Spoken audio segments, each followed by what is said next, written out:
Sarong gada na umboy ang nadiskubre sa gilid tinampo sa Kupkan Sitio San Lorenzo, Barangay Bibingkahan, Sorsogon City, kasubangging mag-aalas 6. Sigun kay Police Lieutenant Colonel Christopher Adubiso, ang hepe kan Sorsogon City Police Station, sarong residente ang nakahiling sa abandonadong bag na laog na palan ang nasabing umboy, dangan ipig-report na sa saindang hepatura.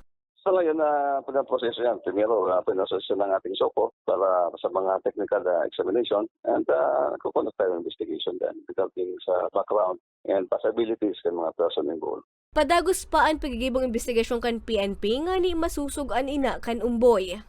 Ganun pa man, paalala natin sa mga, lalo na sa mga kabataan siguro, magkaling dito kung totoo man itong inabandon. So, isa itong malaking kasalanan din. And kung unwanted pregnancy, siguro mayroon namang ibang mga paraan kaysa ganitong incident po na hindi dapat nangyayari. Posible naman na maatubang sa kasong infanticide o parricide ni o mga magurang kan umboy kung mapatunayan na may kinaaraman ng mga ini sa pag-abandonar asin pagkagadangkan sa iya o sa indang aki. Para sa mga baratang tatak Bicol, Regine Boy.